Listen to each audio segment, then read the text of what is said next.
হরিয়ানার হিসার জেলার বিকেলটা ছিল অদ্ভুত শান্ত। শুকনো মাটির গন্ধে ভরা বাতাস। জাতীয় মানবাধিকার কমিশনের সচিব মালবিকা ভট্টাচার্য তাঁর স্বামী আর ছোট্ট ছেলেকে নিয়ে বেড়াতে বেরিয়েছিলেন। চারপাশে ইতিহাসের স্মৃতি, প্রাচীন দেওয়াল।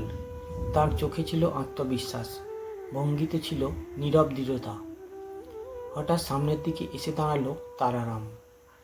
রোদে পুড়ে গাঢ় হয়ে যাওয়া মুখ, পরনে রংচটা কাপড়। সে দূর থেকে মাথা নত করে বলল, নমস্তে ম্যাডাম। স্বামী ছেলেকে তাড়াতাড়ি নিজের দিকে টেনে নিলেন মালবিকা দেবী। তার চোখে অস্বস্তি, ঠোঁটে তাচ্ছিল্য। যা এখান থেকে।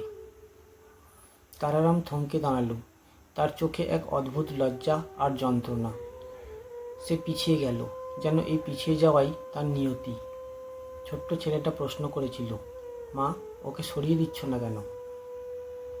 ও চামার। কয়েক সপ্তাহ পর মধ্যপ্রদেশের ছাতাপুর। এক বিশাল জনসভা।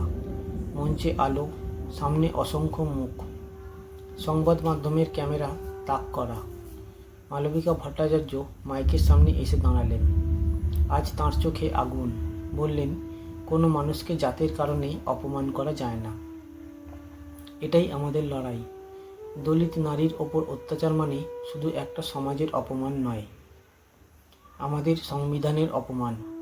আমরা যদি নীরব থাকি, তবে আমাদের শিক্ষা ব্যর্থ, আমাদের সভ্যতা ব্যর্থ।